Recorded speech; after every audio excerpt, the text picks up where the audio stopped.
C'est une première au Sud Kivu, une usine d'or pour traiter localement ces minéraux. D'une capacité minimum de transformation de 100 kg par jour, soit près de 3 tonnes le mois, cette usine est à la fois une fonderie, une raffinerie et dispose d'une branche de conception de l'or pur avec une teneur élevée de 99,99%. Le gouverneur du Sud Kivu, Théongo Abidje Kassi, a visité les installations de cette usine en vue de s'imprégner de l'évolution des travaux, de fixation de nouvelles machines de dernière génération. Pour l'autorité provinciale, cette unité de production représente une plus-value exponentielle sur le plan économique pour le Sud Kivu et pour l'ensemble du pays. Il n'y a plus une raison aujourd'hui d'amener de l'or à l'étranger, puisque déjà chez nous, nous pouvons les raffiner. Nous allons les accompagner d'abord avec des facilitations, comme l'État, mais aussi un dialogue avec la FEC, sensibiliser tous les opérateurs du secteur minier de venir aujourd'hui, puisqu'on manquait effectivement une raffinerie dans la province du Sud Kivu.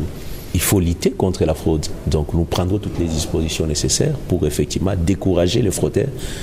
Surtout moi, je voudrais appeler au sens patriotique de tous ceux qui sont dans les secteurs miniers, particulièrement dans les secteurs aurifères. Nous pensons que beaucoup vont venir ici et que nous puissions le faire dans toute légalité. L'usine de Congo Gold Raffinerie est une œuvre d'un Congolais, Karim Somdji, qui a rassuré quant au respect des normes environnementales de manière à préserver le bien-être de la population environnante. Depuis sa prise de fonction, le gouverneur du Sud Kivu est sur tout le front pour que les ressources minières de sa province profitent aux populations selon le vœu du chef de l'État congolais, Tshisekedi Tshilombo.